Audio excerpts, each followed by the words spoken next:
வணக்கங்க. இன்னைக்கு நம்ம என்ன ஒர்க் பார்க்க போறோம்னு பார்த்தீங்கன்னா, டிவி கபோர்டுக்கு வந்து லைட்னிங்கும், பவர் பாயிண்ட் சப்ளையும் தாங்க இழுக்க போறோம். ஆக்சுவலா வந்து கஸ்டமர் வந்து ஆல்ரெடி வந்து பிளான் பண்ணி வச்சுட்டாங்க.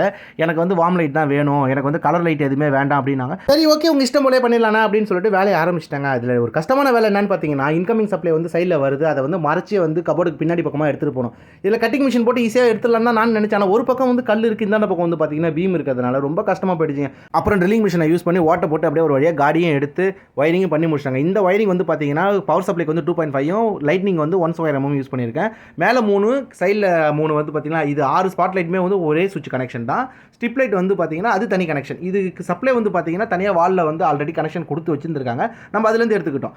கபோர்டில் வந்து ஒன்லி பார்த்தீங்கன்னா பவர் சப்ளைக்கு மட்டும் பாயிண்ட் ஏற்றி கொடுக்க சொல்லியிருந்தாங்க. அதுக்கேற்ற மாதிரி அவங்க கேட்குற இடத்துலலாம் நம்ம பாயிண்ட் வந்து ஃபிக்ஸ் பண்ணி கொடுத்தோம். ஃபைனலாக நம்ம ஒர்க் வந்து இப்படி தாங்க இருந்துச்சு. நம்மளோட ஒர்க்கோட அவுட்புட் உங்களுக்கு பிடிச்சிருந்ததுன்னா கண்டிப்பாக நம்ம சேனலுக்கு ஒரு லைக் பண்ணிவிட்டு நம்ம சேனலை சப்ஸ்கிரைப் பண்ணிட்டு போங்க. வரேங்க. பாய்ங்க.